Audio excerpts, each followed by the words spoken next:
Welcome back. नई class पर topic पुराना। पिछली क्लास में हमने पढ़ा था कि ट्रिग्नोमेट्रिक रेशियोज, आज भी वही कंटिन्यूस चलेगा। बस हमने जो पिछली क्लास में क्वेश्चंस करे थे वो 1 से लेकर 4 तक करे थे। आज हम क्वेश्चंस उसके आगे करेंगे। तो आपको थोड़ा सा रिकॉल करा दूं मैं कि उसमें हमने सीखा था ट्रिग्नोमेट्रिक रेशियोज का कि एक फॉर्मूला कि P B P H H B, कि पंडित बद्री प्रसाद हर हर बोले, कि जो पहला रिलेशन है या जो पहला रेशो है वो है मेरा साइन के लिए, दूसरा है मेरा कॉस के लिए, and the third one is ten के लिए। अच्छा, आप लोग ना मुझे कमेंट सेक्शन में बताना कि इसको आप और किस नाम से जानते हो।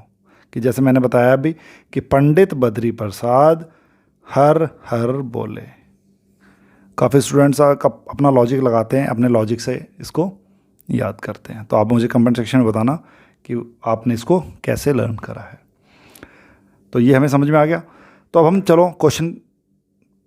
अपने क्वेश्चन पे आते हैं। तो चलो अब हम अपने क्वेश्चन पे आते हैं। क्वेश्चन कह रहा है कि given sec theta equals to में 13/12 calculate all other trigonometric ratios, कि एक रेशियो मुझे दिया हुआ है, बाकी मुझे सारे फाइंड आउट करने हैं। चलो सबसे पहला काम कि अपना राइट एंगल ट्रायंगल बना लेते हैं। ए बी सी, एंगल दिया हुआ है थीटा, तो मैं इसको पहले से ही बेस में प्लेस कर लेता हूँ। सेक थीटा का रिलेशन क्या होता है कि पंडित बद्री प्रसाद हर हर बोले। सेक जो रेसिप्रोकल होता है वो होता है कॉस का, तो मेरा कॉस का रिलेशन ये है कि कॉस थीटा है बी बाय एच, तो सेक थीटा हो जाएगा मेरा एच अपॉन में बी। तो इट मीन्स जो मुझे दिया हुआ है कि सेक थीटा इक्वल्स टू में 13/12, तो इट मीन्स ये मेरा एच है और ये मेरा बी, कि ये मेरा हाइपोटेनियस है और ये मेरा बेस है। तो हम इसको प्लेस कर लेते हैं। Hypotenuse is 13, base is 12। तो परपेंडिकुलर मुझे फाइंड आउट करना है। कैसे? कि यूजिंग पाइथागोरस थ्योरम। तो पाइथागोरस थ्योरम कहती है कि एच स्क्वायर इक्वल्स टू में बी स्क्वायर प्लस में पी स्क्वायर। तो hypotenuse is 13, base is 12 and perpendicular मुझे पता नहीं, तो 169 माइनस 144 हो जाएगा। ये मैं आपको पूरा ही बता दूं, 144 प्लस में पी का स्क्वायर, तो 169 माइनस का 144 इक्वल्स टू पी स्क्वायर। तो ये 25 पी स्क्वायर, तो जो पी की वैल्यू आएगी वो आएगी मेरी 5। तो जो मेरा परपेंडिकुलर है वो है मेरा 5 यूनिट। इसके पीछे हम यूनिट लिख सकते हैं। तो अब हमें निकालना था कि calculate all other trigonometric ratios. सबसे पहले हम फाइंड आउट कर ले हैं कि साइन थीटा होता है P by H, P bye H. तो साइड कौन सी आ जाएगी मेरी? ए बी अपॉन में ए सी, 5/13। उसके बाद हम करेंगे कॉस थीटा। अच्छा देखो, कॉस थीटा किसका रेसिप्रोकल होता है? सीकेंट का। तो क्या करो, इसको ही रेसिप्रोकल कर दो, सीधा 12/13 ये भी लिख सकता हूं मैं। अब नेक्स्ट आता है टेन थीटा। टेन थीटा क्या है? P by B, perpendicular upon में बेस। परपेंडिकुलर की जो वैल्यू है वो है ए बी और बी सी, तो 5/12। चलो अब हम नेक्स्ट है हमारा कॉसेक थीटा। कॉसेक किसका रेसिप्रोकल होता है? साइन का। तो मैं इसका रेसिप्रोकल कर देता हूं, तो ये बन जाएगा मेरा 13/5। 13/5। सीकेंड की वैल्यू गिवन थी। अब मुझे निकालना है कॉट थीटा।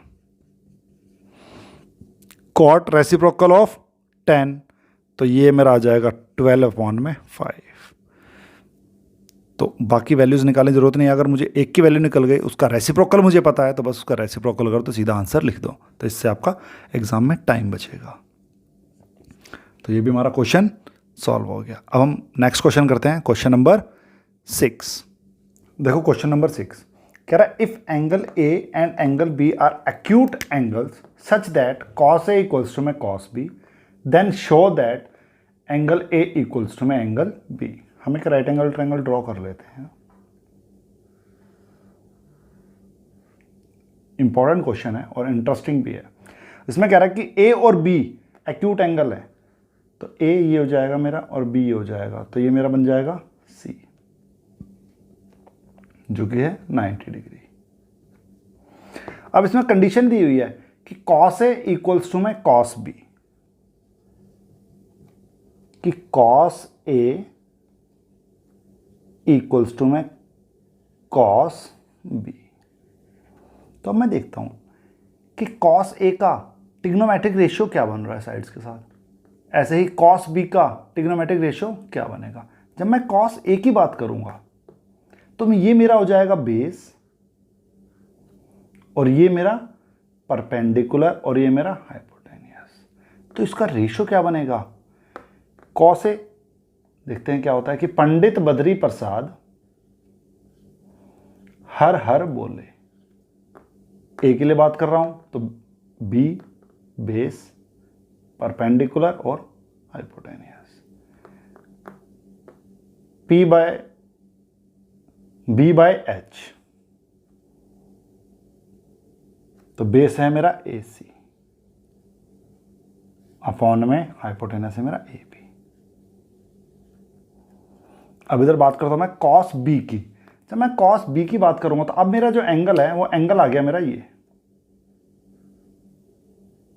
जब ये मेरा एंगल है तो इसको मैं बना लूंगा बेस, और ये मेरा हो जाएगा परपेंडिकुलर। तो कॉस बी के साथ क्या रिलेशन बनेगा या क्या रेशियो बनेगा, होता क्या है बी बाय एच। तो अब मेरा बेस है बी सी और हाइपोटेनियस है ए बी। तो अब मैं देखूं कि दोनों साइड बेस सेम है तो कट जाएगा। अब यहां क्या बच गया कि ए सी इक्वल्स टू में बी सी, कि जो मेरा ए सी है वो इक्वल्स टू है बी सी। तो in triangle A B C, तो हमें ये पता है कि अगर किसी ट्रायंगल की दो साइड्स इक्वल होती हैं तो उसके जो अपोजिट एंगल्स होते हैं, इस साइड के अपोजिट में ये, इस साइड के अपोजिट में ये, तो वो दोनों भी इक्वल होंगे। तो सेम कंडीशन, ए सी के अपोजिट एंगल बी और बी सी के अपोजिट एंगल ए, तो ये दोनों एंगल भी इक्वल होंगे। तो लिख देते हैं in triangle ABC if two sides are equal then their opposite angles are also equal. So अब AC के अपोजिट हो गया एंगल B और BC के अपोजिट एंगल A, तो यही मुझे प्रूव करना था, हैंस प्रूफ। इजी क्वेश्चन था। करा क्या, जो कंडीशन दी है उसके अकॉर्डिंग। कंडीशन दी थी कॉस ए इक्वल्स टू में कॉस बी, और ए और बी दोनों एक्यूट एंगल थे, तो मैंने इनका ट्रिग्नोमेट्रिक रेशियो ले लिया साइड के साथ। तो जब मैंने कॉस ए लिया तो मेरा बेस ये था, परपेंडिकुलर ये था। जब मैंने कॉस बी लिया तो बेस मेरा ये हो गया, परपेंडिकुलर ये हो गया। ए बी दोनों में सेम बेस था तो वो कैंसिल आउट हो गया, तो बचा क्या ए सी इक्वल्स टू में बी सी। तो अगर हम जानते हैं कि अगर किसी ट्रायंगल में दो साइड्स इक्वल हैं तो उसके opposite angles also are equal, बस ये प्रूव करना था। चलो अब इसका नेक्स्ट क्वेश्चन करते हैं। तो चलिए इसका क्वेश्चन नंबर 7 देखते हैं।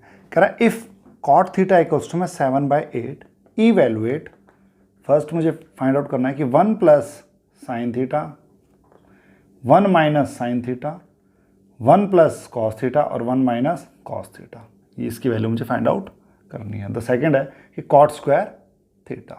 तो चले हम क्वेश्चन को करते हैं। सबसे पहले मैं क्या बना लूँ अपना राइट एंगल ट्रायंगल, नाम दे देते हैं ए बी और सी। अब यहाँ पर मुझे दिया हुआ है कि कॉट थीटा इक्वल्स टू में 7/8। याद करो, पंडित बद्री प्रसाद हर हर बोले, ये 10 का रेशियो होता है P/B। कॉट इसका रिवर्स, तो ये मेरा हो गया B/P। तो इट मीन्स जो बेस की वैल्यू है मेरी वो है 7 और परपेंडिकुलर की वैल्यू है 8। तो पाइथागोरस थ्योरम से मैं फाइंड आउट करूंगा इसको कि यूजिंग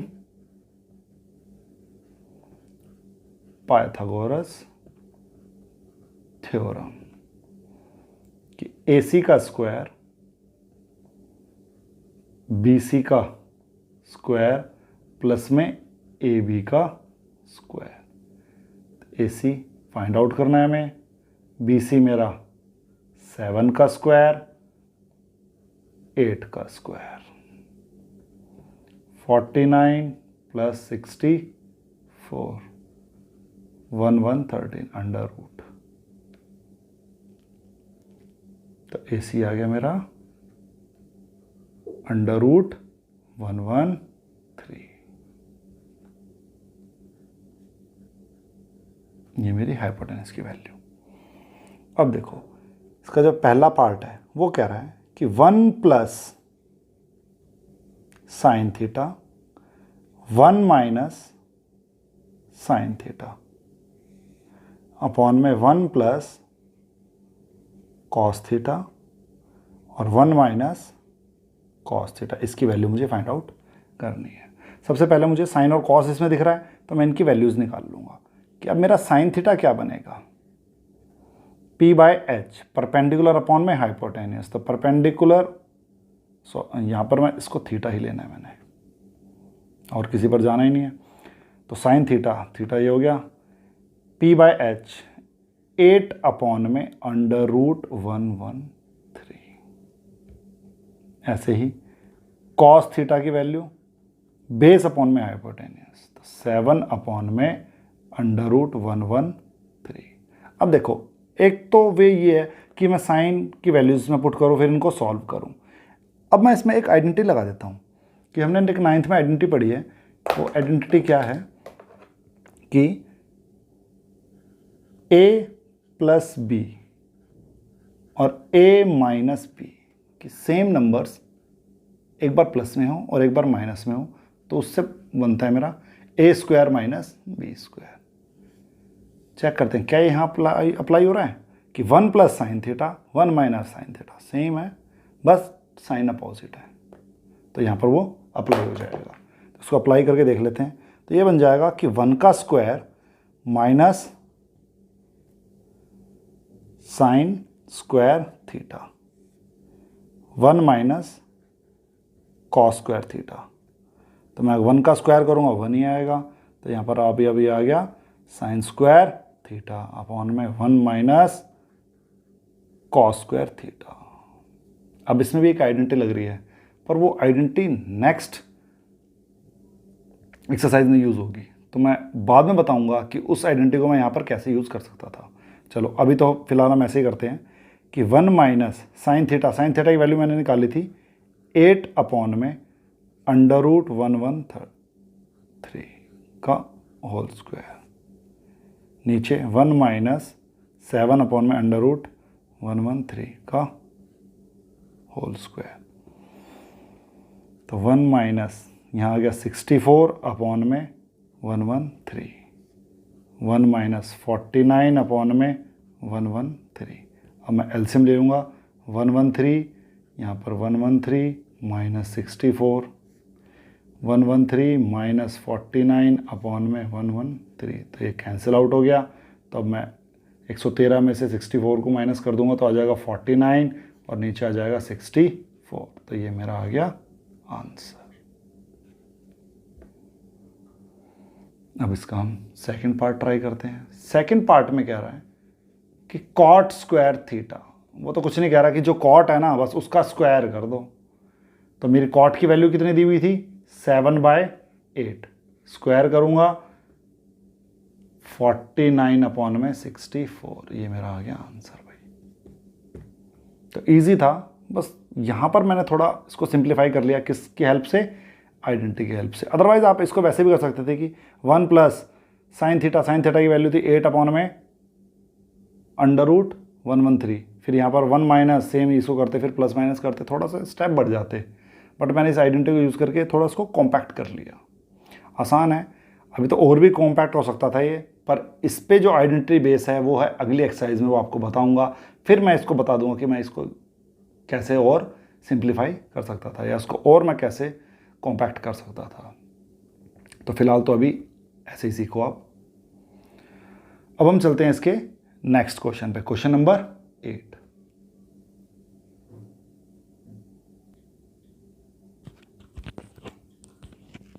तो चलिए अब हम इसका क्वेश्चन नंबर 8 ट्राई करते हैं। कह रहा है if 3 cot a equals to में 4, check whether 1 minus tan square a upon में 1 plus tan square a equals to में cos square a minus sine square a और नॉट। कि हमें चेक करना है कि left hand side is equal to right hand side और not. चलो स्टार्ट करते हैं। सबसे पहले एक राइट एंगल ट्रायंगल बना लेता हूं मैं, जिसका नाम दे देता हूं मैं, अब देखो एंगल इसमें ए दिया हुआ है, तो मैं पहले ही इसको बेस में ले लेता हूं, एंगल को ए को, ए बी और सी। गिवन है मुझे 3 cot a इक्वल्स टू में 4, तो cot a इक्वल्स टू आ जाएगा 4/3। तो ये जो मेरा बनेगा, ये मेरा बनेगा बेस अपॉन में परपेंडिकुलर, क्योंकि पंडित बद्री प्रसाद हर बोले। P बाय जो B होता है वो होता है मेरा 10 के लिए, और 10 का रेसिप्रोकल होता है cot, तो वो हो जाएगा B/P। तो इट मीन्स जो बेस है मेरा वो 4 है और जो परपेंडिकुलर है वो 3। अब बाकी अदर फंक्शंस हैं 10 तो इसके रेसिप्रोकल से मुझे मिल जाएगा, बट मुझे कॉस और साइन के लिए हाइपोटेनस यूज़ होता है, तो मुझे हाइपोटेनस का फाइंड आउट करना पड़ेगा। तो using Pythagoras theorem, AC hypotenuse है, हाइपोटेनस का स्क्वायर प्लस में बेस का स्क्वायर प्लस में परपेंडिकुलर BC का स्क्वायर। तो AC गिवन नहीं है, BC है 4 का स्क्वायर प्लस 9 का स्क्वायर, 4 का स्क्वायर 16, 9 का स्क्वायर 3 है, 3 का स्क्वायर यहाँ पर आ जाएगा 9, 16 और 9 25, तो AC का स्क्वायर इक्वल्स 25। तो AC की जो मेरी वैल्यू आ गई वो आ गई मेरी 5। तो चलो मुझे चेक करना था कि 1 minus tan square a upon में 1 प्लस tan स्क्वायर a क्या इक्वल है cos square a minus sine square a। तो मैं लेफ्ट साइड पहले ले लेता हूँ, लेफ्ट हैंड साइड, कि 1 माइनस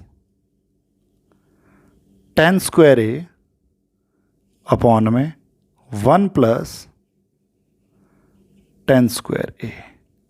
तो 1 माइनस 10 किसका रेसिप्रोकल होता है, cot का। तो यहाँ से मुझे tan a की वैल्यू क्या मिलेगी 3/4।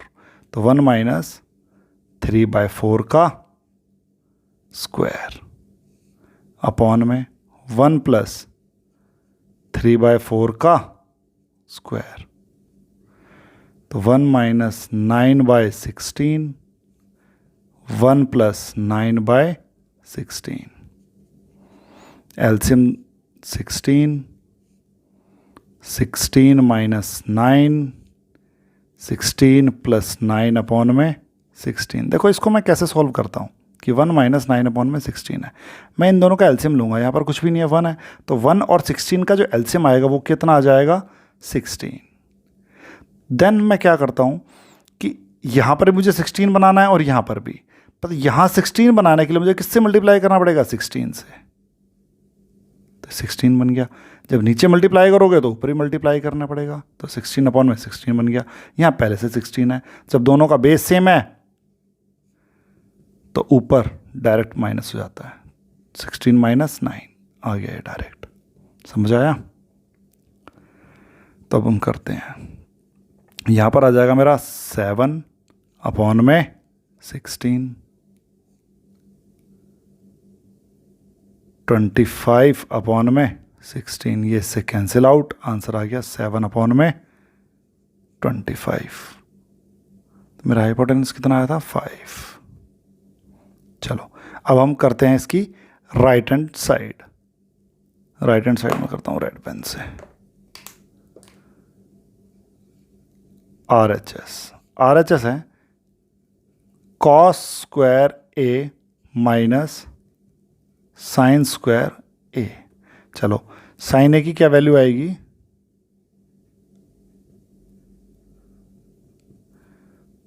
P/H परपेंडिकुलर 3/5 और मेरी cos A की वैल्यू आएगी बेस अपॉन में हाइपोटेन्यूस, तो 4/5। अब हमें इसकी वैल्यू अप्लाई करते हैं। cos था 4/5 का होल स्क्वायर माइनस 3/5 का होल स्क्वायर, ये आ जाएगा 16/25 माइनस 9/25, तो 16 माइनस 9/25, तो ये आ गया 7/25। यस, जो मेरी लेफ्ट हैंड साइड थी वो है मेरी 7/25 और जो मेरी राइट हैंड साइड है वो भी मेरी 7/25। तो मैं कह सकता हूँ कि यस, या फिर मैं ऐसे लिख सकता हूँ कि yes 1 minus 10 square A upon में 1 plus 10 square A equals to में cot square A minus sine square A। ये मैंने प्रूव कर दिया। सिंपल क्वेश्चन था, जो कंडीशन दी है उसकी हेल्प से मिसिंग टर्म्स निकालनी है और देन अप्लाई। अब हम इसके जो बाकी के क्वेश्चंस हैं वो अगली क्लास में करेंगे। आज के लिए इतना ही। Thank you.